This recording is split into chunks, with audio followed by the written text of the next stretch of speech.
and I vow to fathom the Tathagata's true meaning. All right. You can put your palms down. All right, this is where we are in the Amida Sutra.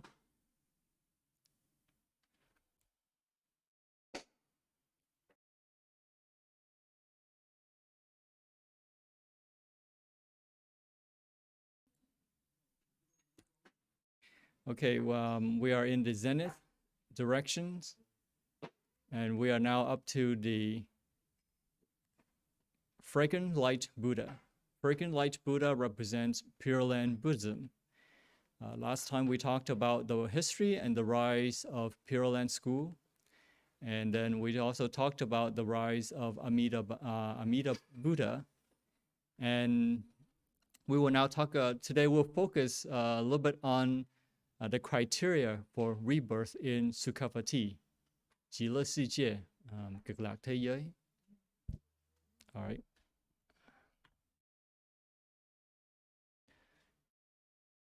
So just a brief review of what we talked about. We essentially discussed the sources, the fundamental sources of Amitabha, where in the sutras that talk about Amitabha.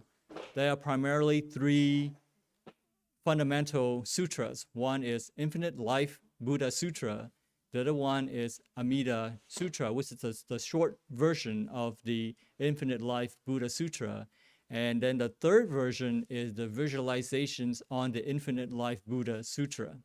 We've kind of discussed the different chapters already in the Infinite Life Sutras, and we'll continue to discuss about the Infinite Life Buddha Sutra.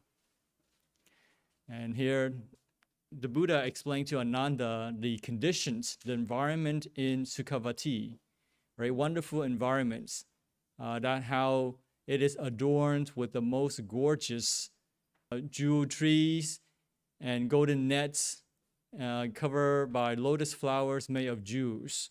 And that the jewel lotuses are really big in circumference. Right? They're not little small lotus flowers that we know of on this earth, but they're really big. And some of them could be in 10 miles. And then they radiate different kind of rays, different lights, all kinds of lights, different combinations, giving you infinite number of colors. And then those who have been born in Sukhavati, 极乐世界, or 極lạc thế giới, they are provided with subtle nutriment, perfumes, musical instruments, garments, clothes, and palaces as soon as they wish. So as they wish for certain palaces appear. They wish for certain clothes, the clothes will appear according to their wishes. And 6 times a day, the Buddha says that there are flowers raining down, beautiful flowers. There's no sun, no moon, no fire, no stars, no darkness. So it is a world of brightness. And it is pervaded by an unimaginable radiance with neither waxes nor wanes. Right? Therefore, it is a happy land, a Sukhavati. So you notice that Sukha, right? Sukha is happy, as opposed to dukkha. Dukkha is cool, right? Cold. It's dissatisfaction. But sukha is the opposite of dukkha. So therefore, sukha, it means happiness, joyfulness. And what about that's the environment. What about the people, the beings, the inhabitants of Sukhavati? Well, the Buddha says that those who are born there are irreversible from enlightenment. Attainment of nirvana is assured. This is why the Western Pure Land is so highly praised for this particular merit, that once you're there, you are no longer in any kind of danger to slide back to the lower realm, right? The realm of hell, the realm of hungry ghosts, the realms of animal, all the suffering realms, even the realms of in the samsara of human beings. They're really the 6 realms. But at very least, there is no suffering, because when there is suffering, it's so difficult to concentrate on enlightenment, on helping others. Realistically speaking, when we find ourselves not having a job, not having enough money, how can we be talking about helping other people? We will be consumed by the thoughts of trying to find a job, trying to find ways to maintain our living, right? So realistically, we need to have merits in order to think about cultivating virtues. But they go hand in hand, because if you don't have virtues, then you will not put in your energy, efforts into cultivating merits. Because if you're not a good person, how can you be thinking about helping good people, helping other people? But you don't help other people, then how can you ever cultivate merits? So there is a loop. In Buddhism, it's a loop that one reinforces the other. And this is why it is so praised that we don't have to worry about the things that will consume our time and energy. We can just focus on something much better, right? Something more transcendental, something more meaningful. And that is why it is praised by all the Buddhas in the 10 quarters. And this is the chapter in the Infinite Life Buddha Sutra. The name Amitabha is glorified by the Buddhas of all the 10 quarters, right? In all directions, really. The 10 quarters are what? North, south, east, west, that's 4. And then you have those are cardinal coordinates, and then you have the coordinates in between, right? And then you have up and down, those directions. So all 10 directions. In other words, it's all encompassing of space, right? And and the blessed one announces, the blessed one refers to the Buddha, Buddha who is speaking of the sutra, announces that to those who had aspired to be reborn in this happy land, or who had meditated upon Amitabha, then Amitabha would appear surrounded by companies of bhikkhus at the time of their death. So when a person who is aspired to be reborn in Sukhavati and is mindful and has been mindful of Amitabha, then at the time of death, he will be accompanied by his noble friends, right? Sanchi Shi, all the people who come to help, who have the intention to help him to go to a better place. There are a number of verses in praise of Amitabha and a further description of Sukhavati. So Shankaracita is kind of cut short here. He is not going to the details, but if we read the sutras, then this is when Shakyamuni Buddha speaks of the verses to praise Amitabha. And then after that, 2 great bodhisattvas of Amitabha appear. Those are Avalokitesvara and Mahatampa Prata.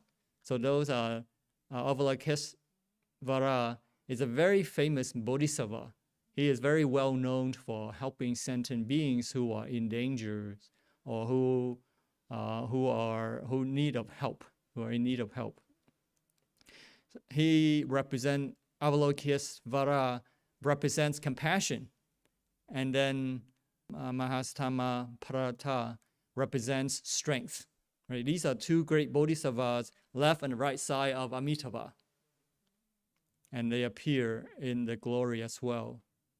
So the next chapter is having reverence and see the light of Amitabha. In the direction of the west with handful of flowers, Ananda, Buddha's personal attendant, expresses a wish to see Amitabha, right? Having heard of the wonderful descriptions of Amitabha in the Western Pure Land, Ananda wishes to see Amitabha. And thereupon the Buddha, Shakyamuni Buddha, sends forth rays of light, right, illuminating not only his own Buddha land, Shakyamuni Buddha's Buddha land, but all the other Buddha countries throughout the universe.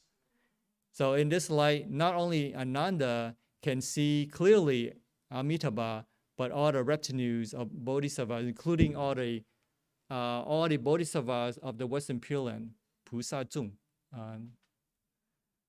all the bodhisattvas, including along with Amitabha, in the happy land, Sukhavati.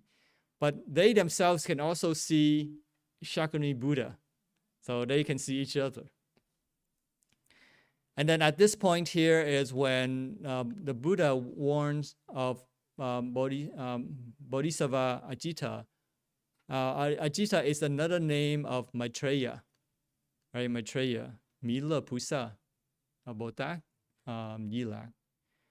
That's another name for Maitreya Bodhisattva.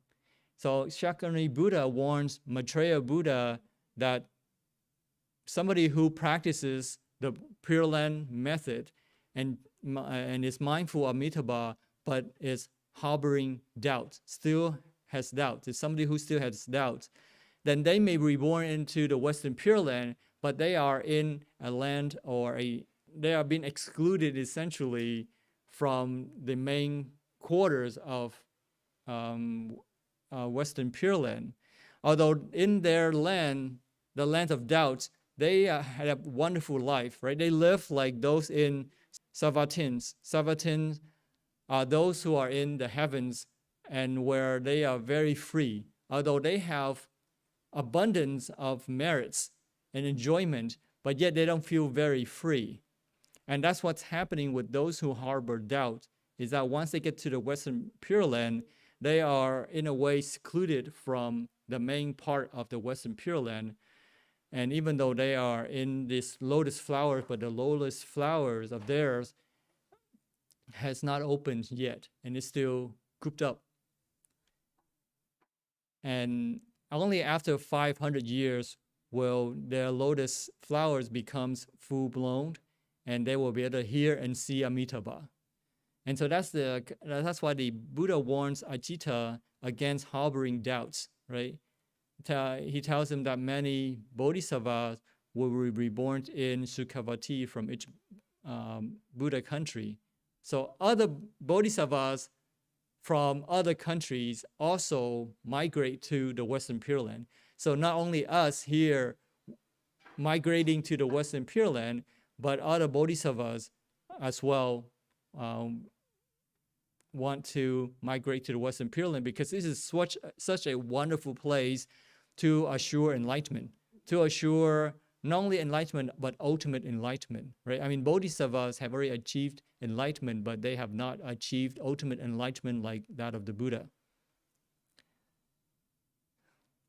And the next chapters here is on the benefits of cultivations and assurance of success. So those who have heard it and they feel very delightful about it, they read it, they recite it, they teach to others, they share the teachings of the Infinite Life Buddha Sutra with others, then they are assured of producing much good work, meaning there's a lot of merits and virtues in introducing this sutra to others. So definitely we should share this sutra with others should we have the opportunity to do so.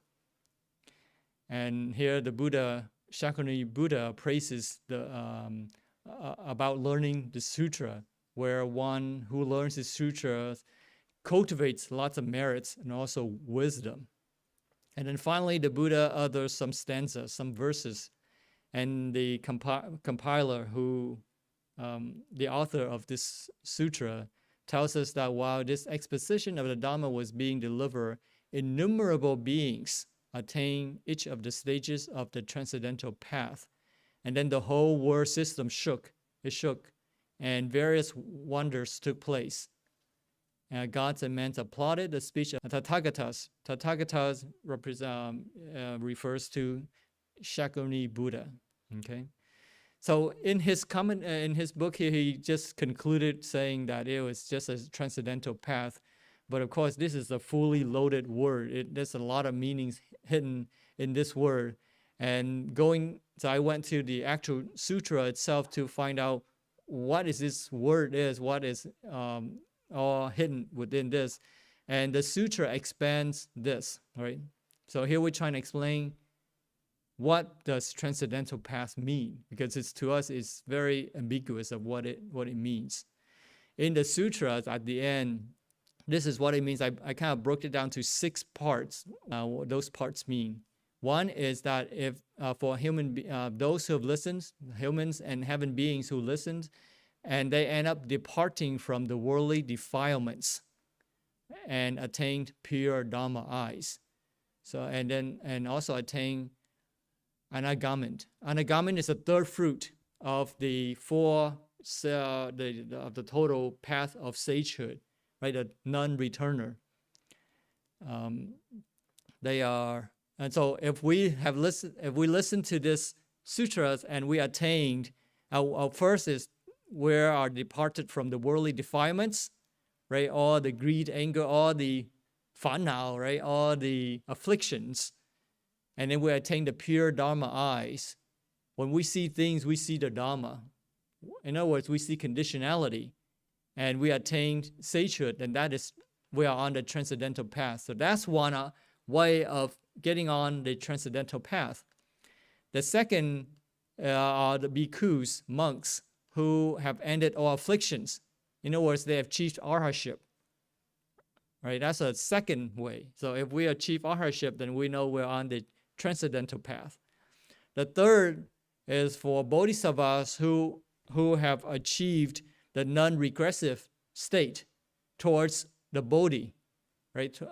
And that if you have achieved non-regressive, meaning that you will not give up the vow, the aspiration to help others. That's for bodhisattvas, that's bodhi. To achieve enlightenment and to help others. Then you are on the transcendental path. The fourth is sentient beings attaining enduring state of non-regression. The enduring state meaning you may face obstacles, hardships, even internally or externally. You don't give up and you continue. And the fifth is those who have never aspired to achieve ultimate wisdom now have vowed to do so. Before we were in the pursuit of fame, fortune, right? All the worldly desires, but now we have aspiration to achieve something more meaningful, ultimate enlightenment. So that is a sign that we are on transcendental path. And then lastly, those who have planted good roots, vowing for rebirth in Sukhavati to see Amitabha. Before, we were just only dreaming of our desires, to realize our desires, right? New cars, new houses, and whatnot. But now we have the desire to do good deeds. And not only that, but to vow for rebirth in Sukhavati and to see Amitabha. And so therefore, without reading the sutra, it's very difficult to understand what he meant by transcendental path. But if we read the sutras, we will see that the transcendental path here consists of a few things, right? And so when we read different sutras, it helps us to make the connections, to help us to see things clearer. And sometimes the translators may not go into the details and trying to shorten the interpretation. But we should read other sutras to help to fill the gaps. So then after we read the sutra, we just don't read one ear and out the other. We have to reflect. We should reflect on this. Given that we've read this sutra and we should be on the transcendental path, what does it mean to us? And we should ask, have we set foot on the transcendental path? Right? Which one of these 4 groups that we belong to? We should identify ourselves with one of these 6 groups at least, right?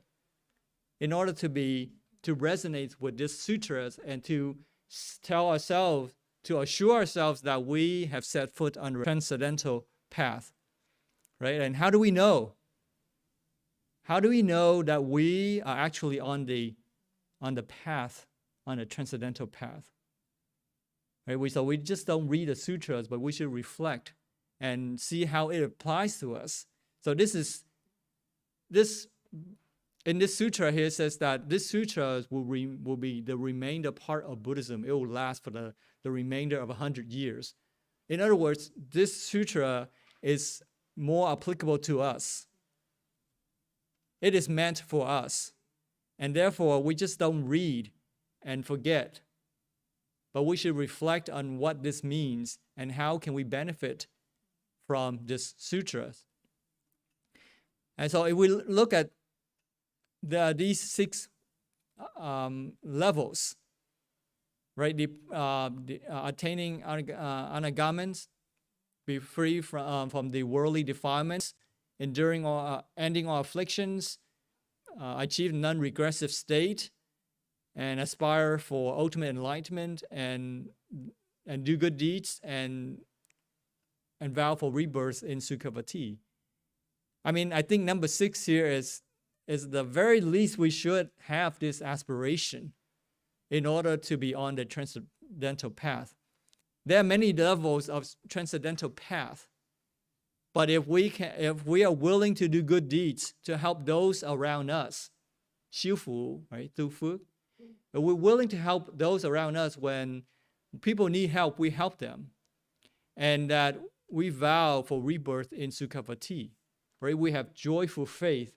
We want to be there, and we want to see Amitabha, the glory of Amitabha. Then we know that we are on the transcendental path, right? We should at least identify ourselves with this, I think, right, in order to be on the transcendental path, right? If we don't have this aspiration, then we are not yet on the transcendental path according to the sutra, right? So when we read this, we should at least have this, identify with this group. Do you agree? Right? Okay. And what this means here is that, what this means to vow for rebirth is sometimes when we in our cultivation, in our practice, and we feel this pull towards the transcendental path, towards unconditionality, not meaning that we don't feel any more interest. We don't have any more interest towards the worldly, mundane things, right? All the desires, the worldly desires, the worldly fun. We start to lose interest, and we're being pulled towards unconditionality. We have that. We say we don't want to pay attention to the mundane things anymore, but we're now more focused. We have more interest. So in other words, we're being pulled towards that transcendental. Right? Before, we like to race cars, go clubbing, not go drinking, eating, partying. But those things now are so mundane and kind of meaningless. And we are more interested in the transcendental path where we want, because perhaps we realize the peacefulness, the meaningfulness of it, that we're not being pulled. So you can feel that you're being pulled, right, towards unconditionality. But that feeling alone sometimes it is not enough, because we have to understand why we're being pulled towards that. Some people vow for rebirth, not because they are on transcendental path. In other words, you can see here they vow for rebirth in Sukhavati, right? The yuan wang sheng, right? Wang wang shan. But it doesn't mean that they are on the transcendental path. Why is that? That's why it is important for us to understand why we want to be on the transcendental path, and how do we know we actually are on the transcendental path. I mean, clearly we're doing good deeds, we're helping people, we have rebirth, vow for rebirth, but not necessarily. And one reason is because if we want for rebirth in Sukhavati, because we want to avoid the suffering, we want to have a good life. We don't want to work hard. We want to avoid conflicts. In other words, we're trying to escape from the conflicts, from our responsibilities.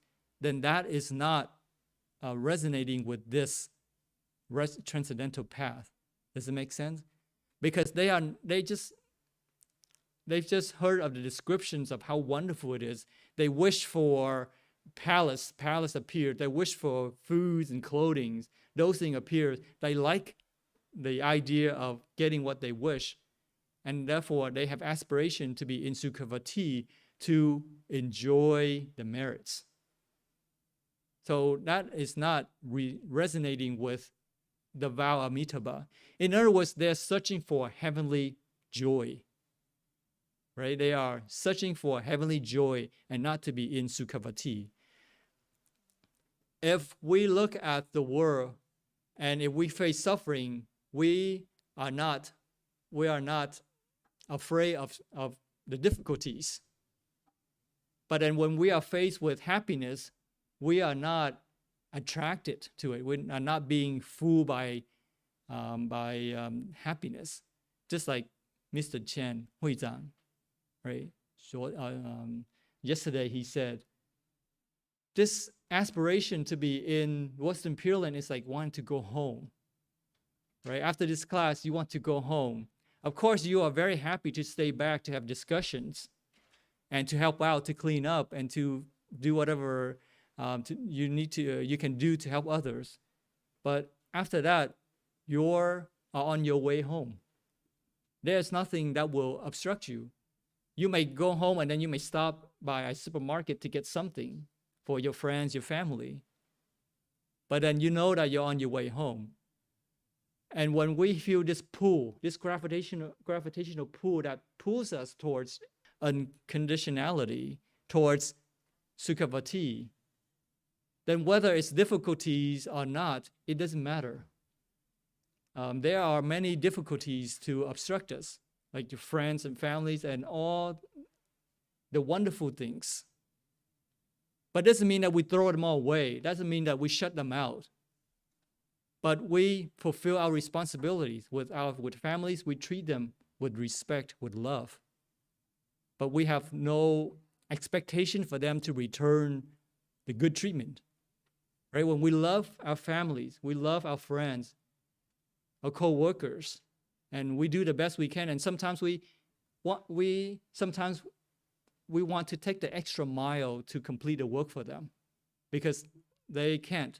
Let's say we work on a project and everybody has to put in the efforts to complete the project. But then one of the co-workers is, because there's a death in the family or there's troubles in the family and they cannot complete the work because they have to focus their energy at home to complete something. We don't mind putting in the extra efforts to help them out because we have merits. 我们有福报. We can absorb that stress easily. They cannot. Therefore, we don't mind putting in the efforts.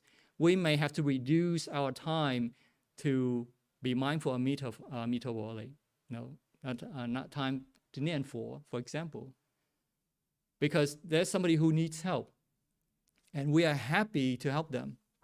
But we don't expect return. We don't expect that the co-workers to come back and pay us, right? So when we fulfill our responsibilities, we love our families. We love our friends. We treat them with respect. We treat them with love. But we don't expect a return. We don't expect them to treat us nice back. But then naturally, they will want to treat us nice in return. And of course, we don't expect them to give us love, respect in return. We want them to be with us on the transcendental path, right? We don't expect anything from them. We only want them to share with us the happiness, the results that we have achieved in our practice. We want them to come with us, right, to Sukhavati, right? 跟我们往生极乐世界 to together to go to a happy place, right? So when we have obstructions, you may say you have good friends and family, but those are not real obstructions. We don't have to shut them out. If we treat them, what I have found is that when we treat others with respect and with love, when they love us back, there is no selfish craving behind it. Some relationship, people love each other out of fear and out of selfishness. They love the other person, hoping that the other person will love them back. They love the other person because they are fearful of losing that person. So that's very self-centered. And the more that the person tries to escape, the more they will love that person even more, attach. In other words, attachment. But if we love that person needs our time to talk about things. We give our time. They need help, financial help. We help them. Of course, it has to be legitimate financial help, not to go gambling. But whatever they need legitimately, if we're there, we may have to sacrifice our energy, our time, resources to help them. But when it is time for us to need help, we don't even have to ask. They will be there to support us. They will not obstruct us. They will be more than happy to help us. So the key here is not to run away from obstructions, but to resolve obstructions. We resolve obstructions by treating people with love and kindness and respect. And they will not obstruct us. Of course, when we say they obstruct us, it is us obstructing ourselves. Right? Mr. Chen yesterday says that the outside world there's nothing wrong with it. It's our thinking, our view. So when we say people obstructing us, it's not really they obstructing us, but we're creating this fear. We have a strong selfish desire to be in a good place by ourselves, and we don't want them to come with us to disturb us. And that's why we're obstructing ourselves, because we create this desire, and therefore we have this fear. Right? If you have desire for money, there will be fear of losing money. If you have desire for relationships, for love, for respect, you will have fear of losing the respect, right? So for every desire, there is fear associated with it. So when we want to be in the Sukhavati, and we avoid all those who we think will obstruct us, we are being selfish. We want to go there on our own and don't want them to come with us to bother us. But in our heart, we want them to come with us to share our happiness with us. And of course, they cannot, they don't have the aspiration yet. They need something else. Therefore, we give them what they need. We give them love and respect and attention if they need to. But in our heart, we have Sukhavati, 极乐世界。在我们的心里，我们有极乐世界。Right? So we help them, just like you're making stops. When you help somebody, you are making stops on your way home. Okay? So it's not very compassionate. You drive and then you see somebody suffering where you can help, but you ignore them. That's not very compassionate, right? But you can stop temporarily, but don't get stuck. You can stop, help them. Once they have been helped, you can move on, right? You can move on towards your destination. So we should ask ourselves, are we on the transcendental path? And how do we know that we're actually on the transcendental path?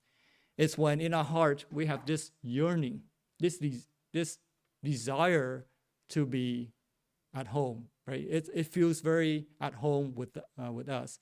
But along the way, we don't mind stopping to help others. Does it make sense? All right. Okay. So that's the first source, is the Infinite Life Sutras, where Shakyamuni Buddha talked about Amitabha. The second source is the Amida Sutra, which is the sutras that we've been studying. And here it's very short. It's about 1/8 as long as the larger text, which is the Infinite Life Buddha Sutra. And probably belongs to approximately the same literary period. And here the Buddha says, in the sutra it says that as Sukhavati, which is a really major metropolitan city, with a lot of interest in learning, in advancing knowledge at that time. And in the Jeta Grove in Atapantika's park. So Jeta Grove here, Jeta was the name of a prince, and Anatapandika was a person who was a wealthy person who was very generous in taking care of those who had no families, those who could not take care of themselves. Therefore, he was named Anatapindika. And during that time, the Buddha was about to speak this sutra. He was accompanied with a large company of bhikkhus, monks, and including other divine beings and bodhisattvas. Bodhisattvas and divine beings, heavenly beings, Tenrin. And he was, in this sutra, he was specifically addressing Sariputta, whereas in the Infinite Life Buddha Sutras, the Buddha was addressing Ananda and Maitreya Buddha, Bodhisattva. And the Buddha says that towards the west, there is a world called Sukhavati. And in that land, the Infinite Life Buddha is at the same currently giving a Dhamma talk. And apart from being much less elaborated, it differs little from the one given in the larger sutra, which is the Infinite Life Buddha Sutras. Instead of being level, the ground being level, it is adorned with terraces. And one great important difference between the two texts, he says that Shankaratita says that the larger sutra teaches that rebirth in happy land is at least partially dependent upon accumulation of stocks of merits, meaning merit cultivation, right? Xiufu. And this its shorter counterpart explicitly denies that. So is there a contradiction between this smaller sutras and the larger sutra? Right? So let's see what the sutra has to say. Shakyamuni Buddha says to Sariputta, and here's a translation: beings are not born in the Buddha country of the Tathagatas, Amitayas, as the reward and result of good works performed in this present life. No, whatever son or daughter of the family shall hear the names of the blessed Amitayas, the Tathagatas, and having heard it, shall keep it in mind and with thoughts undisturbed, and achieve, have this mindfulness for 1, 2, 3, 4, 5, 6, 7 days, up to 7 days, 7 nights. When he comes to die, he'll be surrounded by an assembly of disciples, and he will depart this life with tranquil mind. Sure, right? Tranquility, very anjing, antan. Okay. I don't know why the translator, this was translated by Max Muller, and don't know why he translated that like this, but because if you read the Chinese version, it says here that one cannot be reborn in this Sukhavati with little good roots, merits, and conditions. So it's kind of different in the translation. I think Shankaratita is making a point that here it seems to say, Buddha here seems to say that you cannot go to the Western Pure Land easily. Whereas in the Infinite Life Buddha Sutra, it says you can go with just joyful faith. So, is there a discrepancy between the two sutras? Are they the same sutra? Are they, was Shakyamuni Buddha talking of the same thing here? What's going on, right?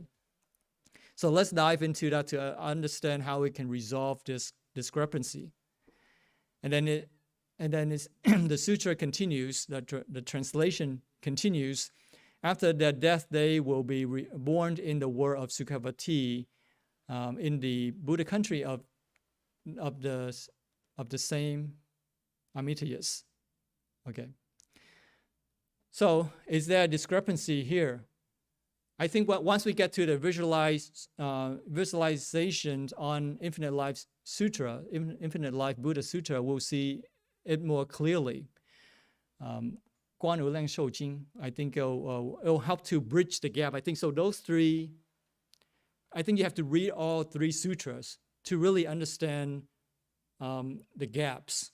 But we try to answer it here. So above statement here, Shankara teacher says here that the bigger sutras, right, the Infinite Life Buddha Sutras, says that rebirth is dependent upon accumulation of stocks of merits. This is true, but it's not complete, because the fundamental ground for rebirth is joyful faith, right? 自信信乐欲生我国. Chỉ tâm tín nhạo, dục sanh ngã quốc. So this is not complete of interpretation. It's not only cultivating merits, but you got to have joyful faith as well. So I think that's a disconnect there in his translation. Because that's what it says in vow number 18, right? Serene, believe in me with serene thought, right? 自信信乐, 即tâm tín nhạo. And that is joyful faith. And so, in other words, the basic criterion for going to the Western Pure Land is essentially do you want to be there? Do you really want to go there? I think that is the fundamental question that we should ask ourselves. Do we really want to go there? Right? We will be directed in the directions of our intentions. You may be driving home, but if you are distracted by something else, you're not going to get home. For example, let's say that you want to clean your house. You want to clean your room. And if you have no focus, no intention to clean the room, you will make up excuses. I'm too busy. No, I have work to do. You will make up excuses to not do what you intend to do. Right? So in other words, it's time management. No matter how busy we are, if we are not good with time management, we will never accomplish. We only have 24 hours in a day like everybody else, but other people can accomplish so much, whereas we don't accomplish as much. It is because we are not good with time management. And time management here refers also to intention management. We would not focus. We waver. We want to study. We want to meditate. We want to be mindful of Amida for 念佛. But we make excuses. Oh, I have to review my work. I have to look at my project. I have to look at my bills. We will come up with all kinds of excuses to not do those things. Here, the basic criteria to go to the Western Pure Land is joyful faith, right? 自信信乐. And 自信信乐, joyful faith, what that means is, do you really want to go there? And if you really want to, you will rearrange all your schedules to be there, right? If it is really important to you, you will rearrange all your other appointments, right? Have you ever done that? Have you ever rescheduled your appointments for something that is more important? You have, right? And you can do that. And you can make up for all the things that you have delayed, but you know your priority. So we know that we can do it. So we know here that when we don't have the intention to go there, we may say that we want to go there, but deep in our hearts, we don't have the intention to be there. And that is the fundamental criterion to be in the Western Pure Land is we have to ask ourselves, do we really want to be there? And being there, is it really important to us? If it is, you will rearrange everything else around it, right? If it is really important, you will make arrangements of all other things around what is important, right? So if we find ourselves making excuses, then we know that the Western Pure Land Sukhavati is not really important. It's not at the top of the list. It doesn't mean that everything else is important that we're ignored. It's just that we know how to prioritize, right? We get things that are a priority done first, and then we'll work on other things. We're not ignoring our other things. It's just that they have to follow the list of priority, right? So it comes back down to time management and intention management, right? What's important. You have to understand what's important, and then work on that list of priority. And of course, sometimes they are all priority number one, and then you will have to decide 1A, 1B, 1C. But the point here is that you should understand that priority. So with just joyful faith, this is not the teachings of antinomianism. Antinomianism is a belief that you can just believe in it and then you'll be there. Just like other religions, you just believe and then you will be taken there. So Amitabha, when you look at the statue is palms outwards, receiving, not palms inward, grabbing, right?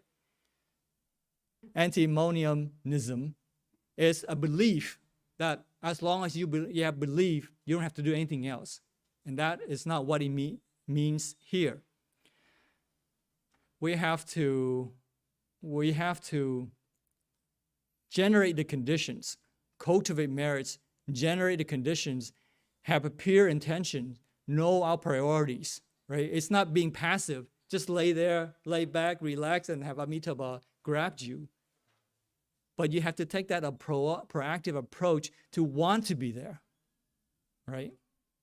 Okay. But in order to attain and sustain that joyful faith, that 自信信乐, that 积tâm tín nhạo, that joyful faith, one really needs to have merits and practice and have that mindfulness of Amitabha. Because if you don't have anything to support that joyful faith, there's no ground, no foundation, it will fall apart. You might be very interested in one day, but the next day when worldly joy comes, you just lose interest in Sukhavati. So to be really, we have to be realistic in this, right? We can't just say you have to be realistic. We have to come back to earth in a sense, be grounded in our vow and practice. Whatever we do, as our aspiration has to support that. Let's say I want to help out an organization, but I'm not willing to work hard. It's meaningless, right? I want to go to Sukhavati, but I don't want to work hard. I don't want to nianfo. I don't want to be mindful, practice being mindful of Amitabha. Then it's just meaningless, right? That's what it means here. That you can't just base on faith alone, but you have to substantiate it, back it up with something, right? Okay. And besides, spirituality, spiritual liberation does not occur abruptly, meaning that you can enjoy your life, doing whatever, enjoying the worldly life, and then boom, at the last minute, you're in Sukhavati, in Jila Sijie. It doesn't work that way. You will never find yourself in a place that you are not comfortable with or know about it. You will never find yourself in a place surrounded by those that you don't know anything about, right? It's just human psychology. Therefore, we have to practice. That's why besides our joyful faith, which is good, but we need to continue to feed that joyful faith, continue to nurture it, grow it, right? Make it stronger and stronger every day. So it's not some sort of external force to come and change us. We have control of it. Nobody can come and change or convince us to go to Sukhavati. We have the intention, we want to go there, or we have the intention to be there, right? All right, so that's the second source, Amida Sutras. And then the third source is visualizations on Infinite Life Buddha Sutras.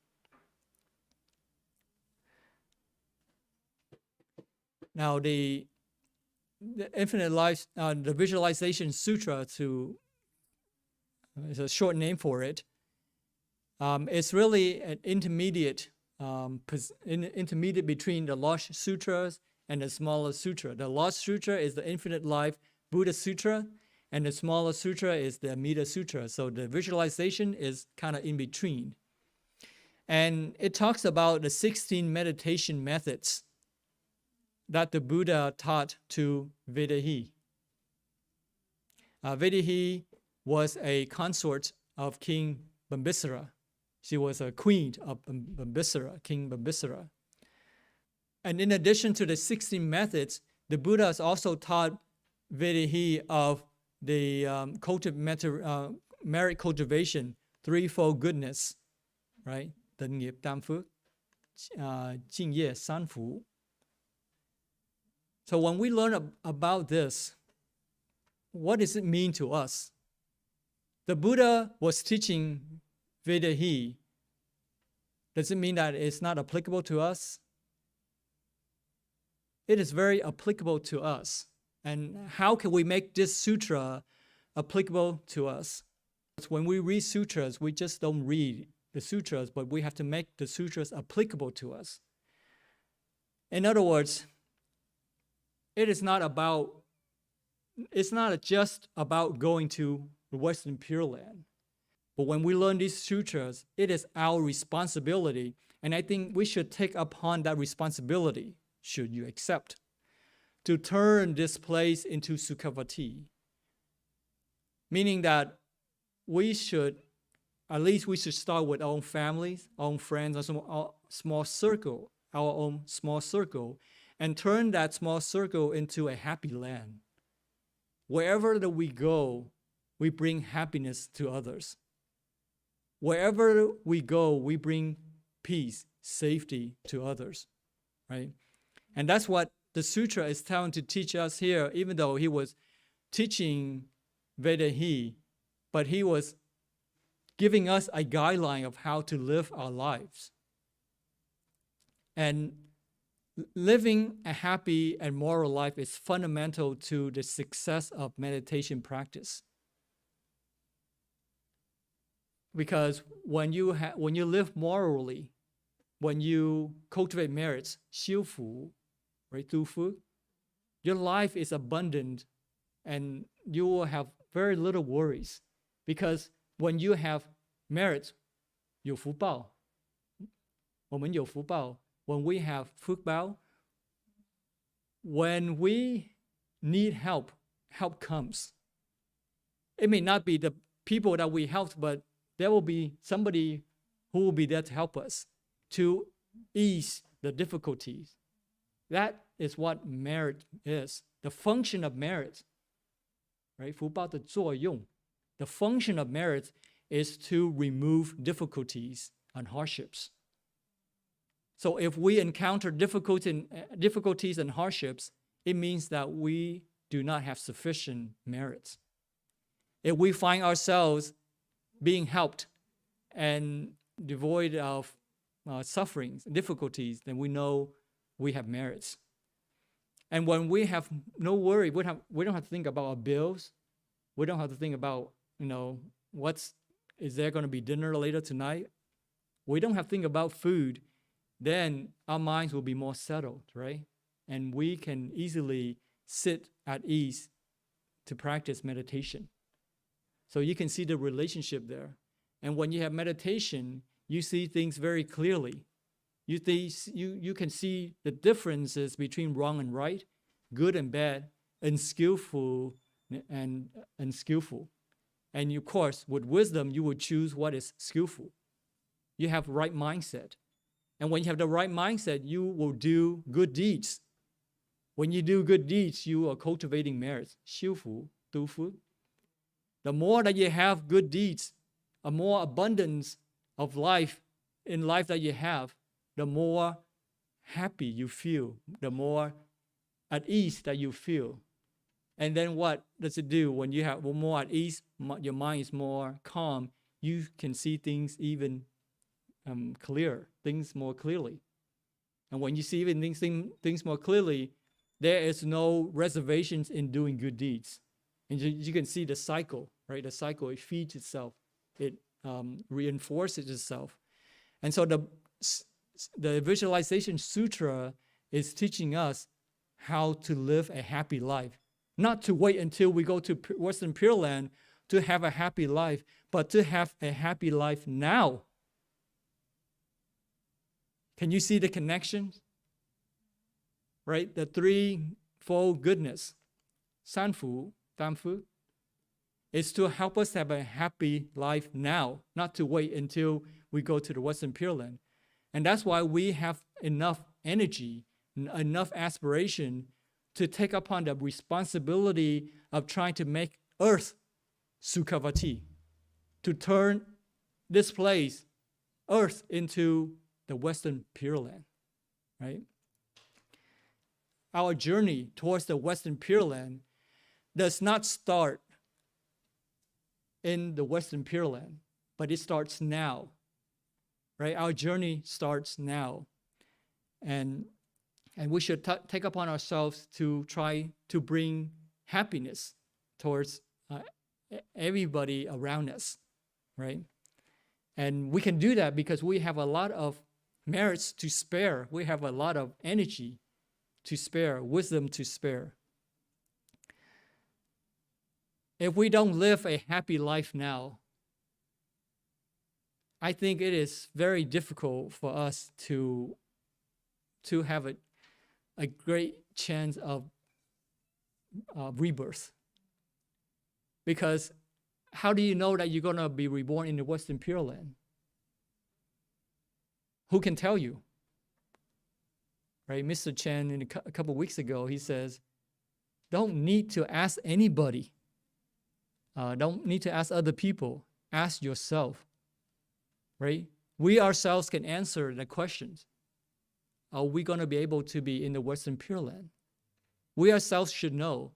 So the longer that we live, we should have more clarity of that answer to the question. We may not know it now. We may feel the pull towards Western Pure Land.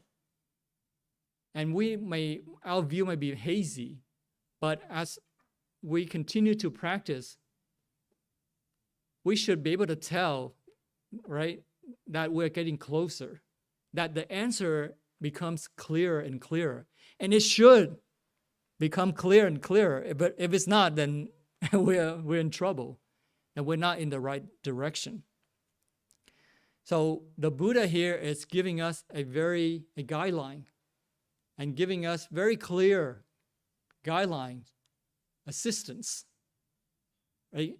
This sutra is like a map with directions to destination, to a happy life.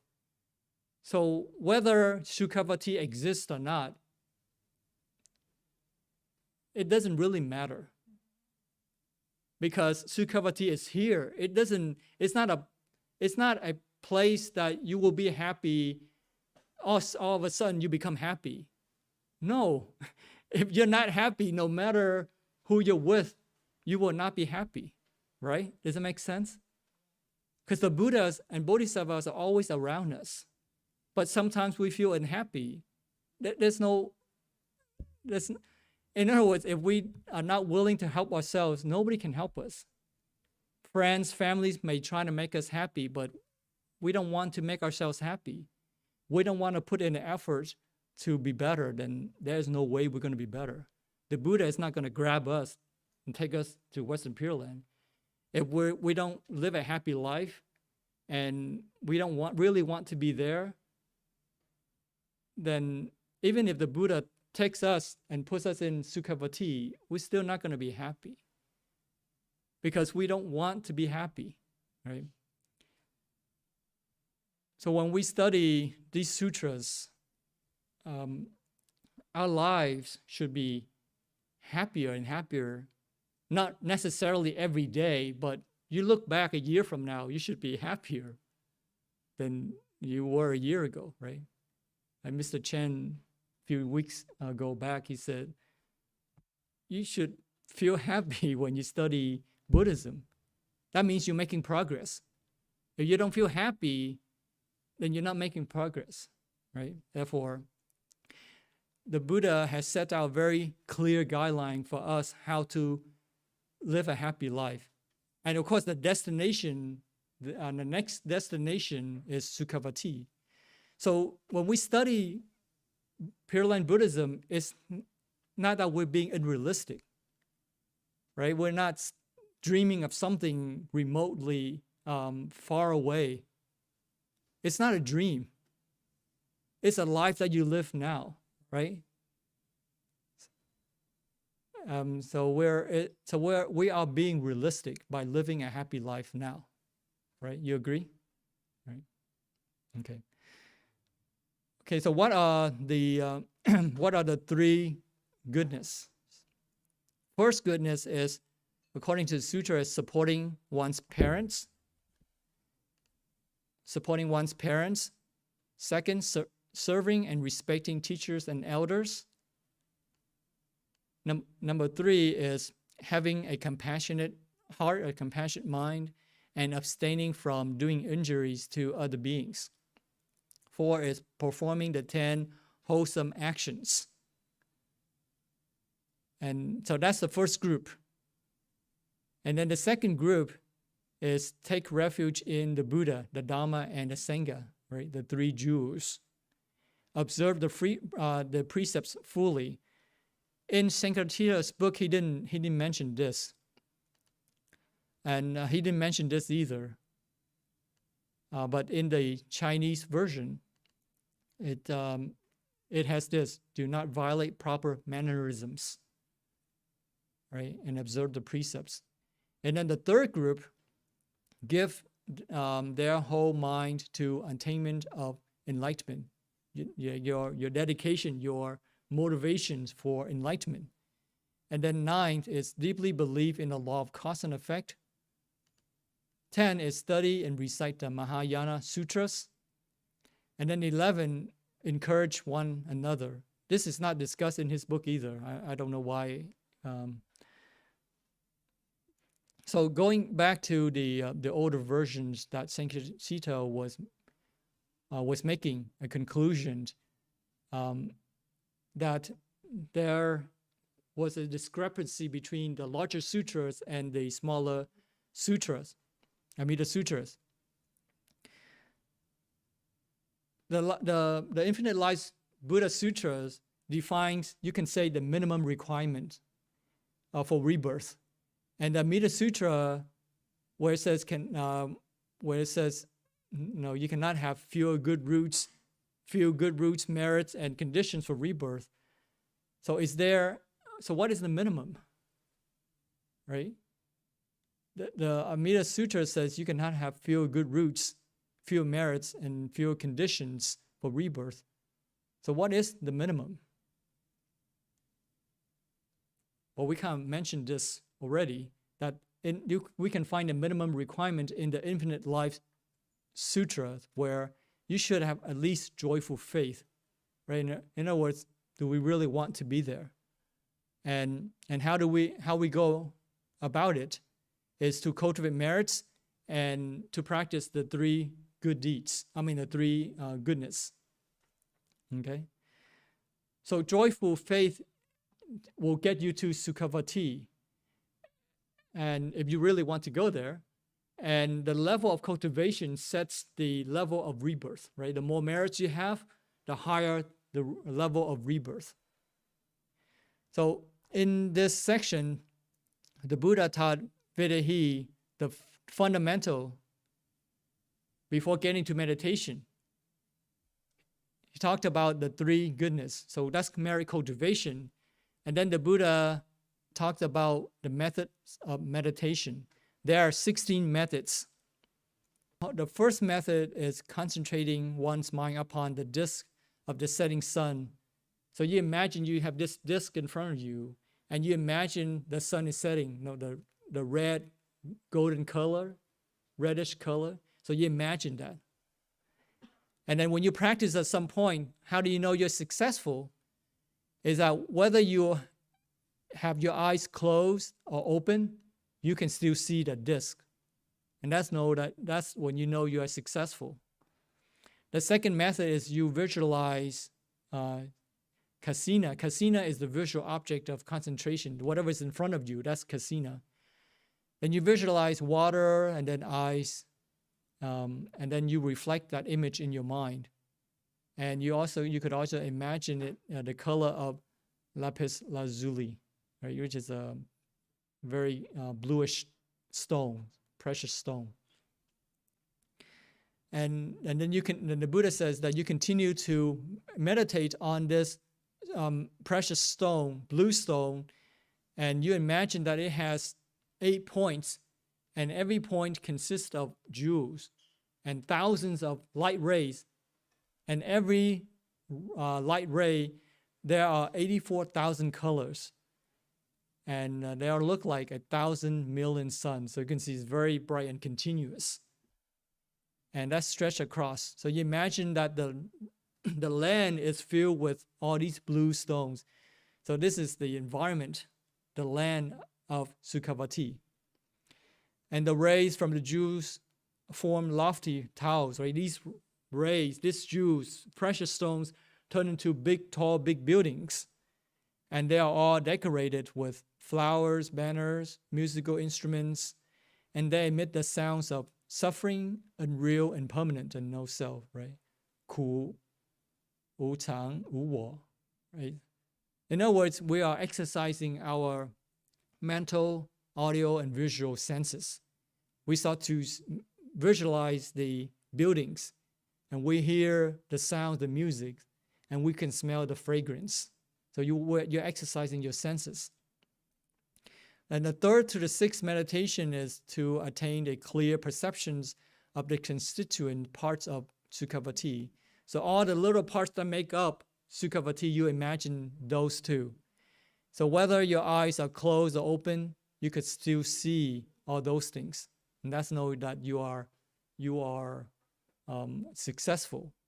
And with that success, you are assured of rebirth in the happy land, right? And then even though you may have committed sins in the past, those sins will not obstruct you. So how is this possible?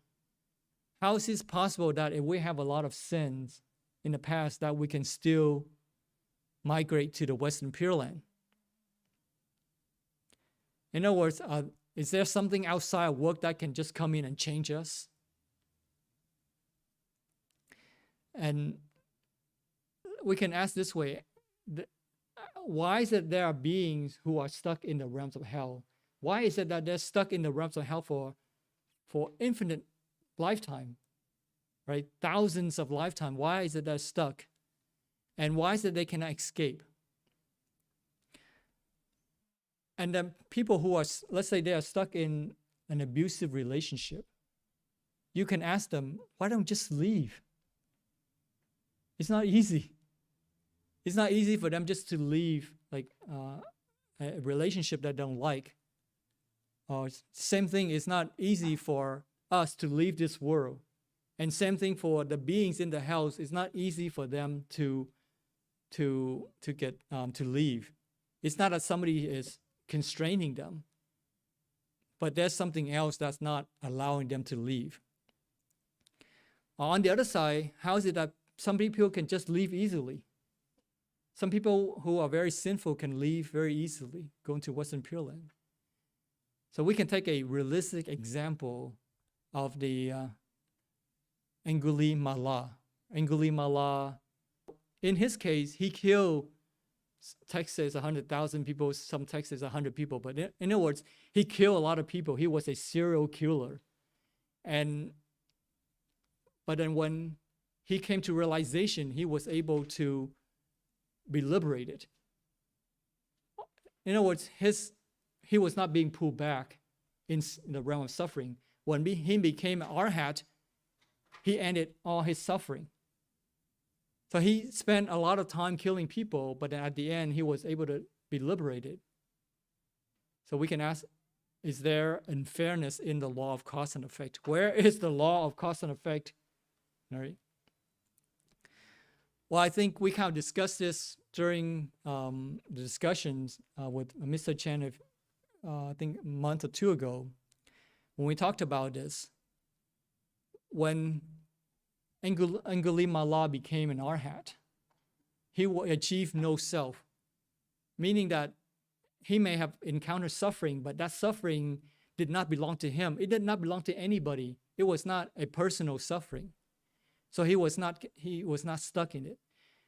Some people who are depressed, they continue to reinforce the negativity. I'm stupid. I hate myself. I'm not good. They keep reinforcing the negativity. In other words, they get stuck there, right? When we've done something wrong and we end up in the realms of hell, it is because we are trapping ourselves. We keep thinking about the negative things that we have done. And that's why they get stuck. And in other words, they have lost their motivational energy to get out. They cannot pull themselves out. They have lost all the energy to get out and to rise above the state. And what's worse is that they continue to deplete that energy by repeating, right, the negativity. I hate myself. I'm stupid. I'm ugly. When they keep saying that, they are reducing their self-esteem. 自信, tự tính, tính tâm. They deplete, they reduce their self-confidence. And that's why they lost their motivational energy. And that's why they get stuck in there. So those, they feel like they have lost their value of a person in society, right? They don't want to do anything. They don't want to meet anybody because they feel like they feel like they're not worth it. And that's a problem, is that they have lost their value of a being. And that's is making them to lose their self-esteem, self-confidence. So what that means is that the importance of merits, 福报, 修福. When we cultivate merits, we have value. When we help somebody, we are adding value to the system, right? When we're out there helping other people, we are adding value. When we're adding value, we're increasing our own value. And that's why people feel very confident. A person who might not know a whole lot, but because he has a lot of merits, he feels very confident, right? There are people who speak they may even have wrong view, 邪见.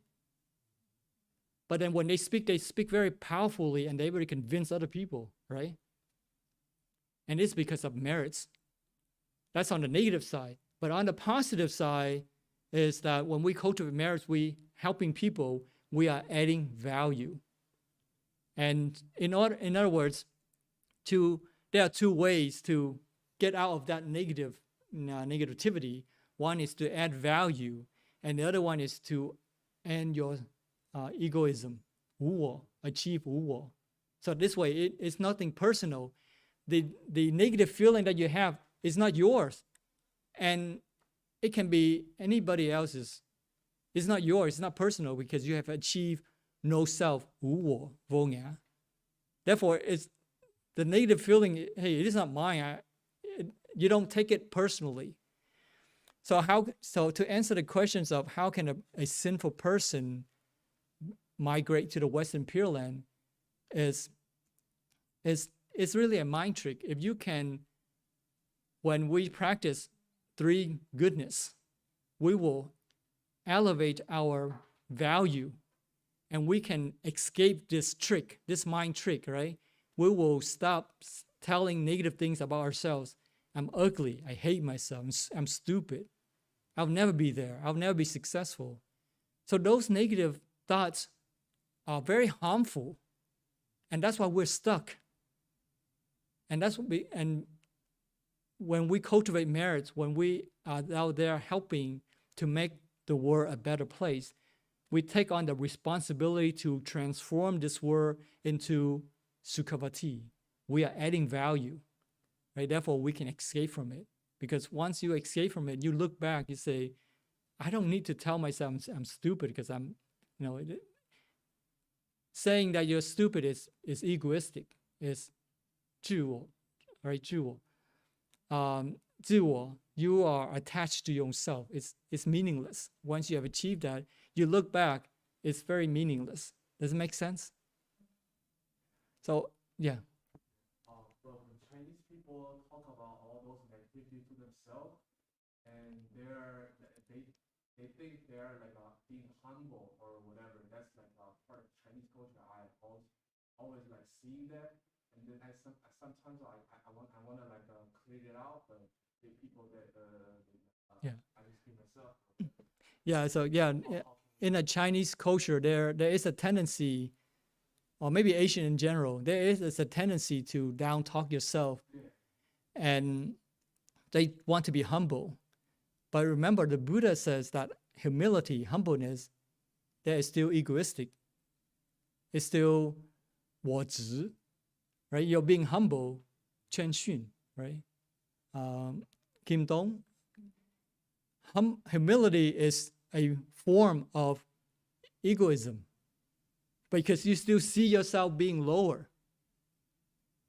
And it helps. So I think it helps when, and I think it requires wisdom to see sometimes you have to increase your self-confidence a little bit. And then at some point you have to adjust and decrease it a little bit. So I wouldn't say it's bad overall, but if you overdo it, then it could be bad. It depends on a person's temperament, their behavior, their thinking. So it's not bad. It's just how you use it. If you just like a tool, is how you use it, right? So some people do need humility, and when they are humble, more people will help them. More people can resonate with them and help them. But if they're too arrogant, then nobody's going to help them.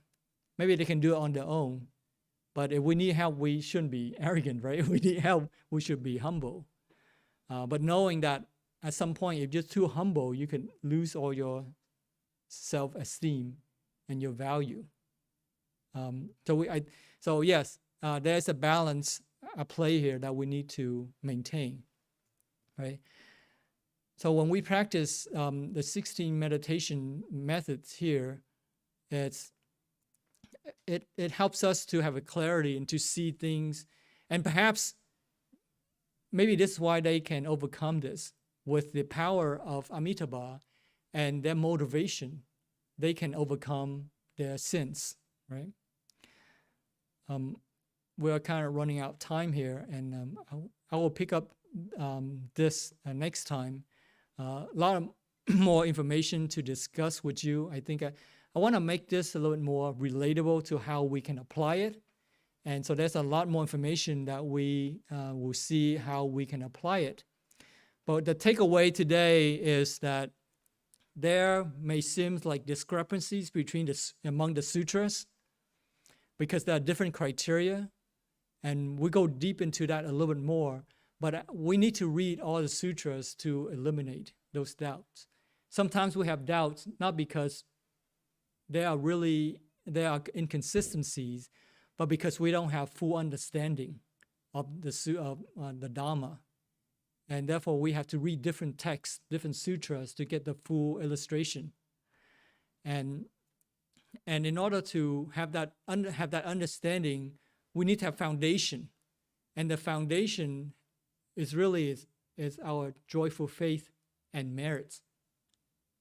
If we are joyful in anything, let's not talk about Sukhavati. If you have joy in it, you can maintain your progress. If there is no interest, there is no long-lasting pursuit. Right? If you're lost interest, that's it, game over. You're going to give up. Therefore, it's important to have this joy, this interest, and how do we maintain that? And when we have merits as a foundation, it helps us to concentrate the mind, to visualize, to focus. That's what it is. Visualization is maintaining your interest, right? Your focus, right? You listen to a piece of music and you can maintain your interest as opposed to jumping from songs to song, videos to videos to maintain your interest. But you're maintaining your interest because you have that foundation. You can focus. And our merits, 福报, can help us to maintain our concentration. When our mind is calm, we can see things more clearly. And there is a reinforcement. When we see things clearly, of course, we are going to do the right things. When we do the right things, our mind will be more calm. When it's more calm, it's going to give rise to more wisdom. With more wisdom, you see things even more clearly, you're going to do even more things. You have no reservation, you will do it right away. You won't say, should I really do this? Is it going to cost me harm? You're just going to do it if it's good. Or can I even do this? You won't doubt yourself. You will just go and do it, right? And so the feedback loop there, right? And with the visualizations, we will talk about why. Why do we need visualizations to be in Sukhavati? How does this help us? So you can see here, the Buddha says here, whoever attains to these stages of meditation is assured of rebirth in the happy land. So you are guaranteed to be there. And we want to understand how, why, and is it really true, and how can we relate to it? So we will spend next time to kind of explain how are these methods, meditation methods, help us in migration to the Sukhavati, okay? All right. Any comments, other comments? All right. Okay, let's do merit dedication.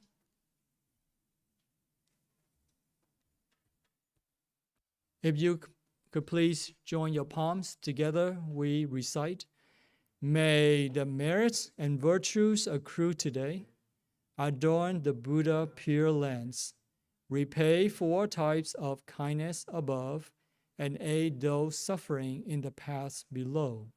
May those who see and hear of this bring forth the resolve for the Bodhi mind. When this retribution body is complete, together we shall meet in the land of ultimate bliss. If you could please rise, we bow to the Buddha 3 times to show our respect. First bow.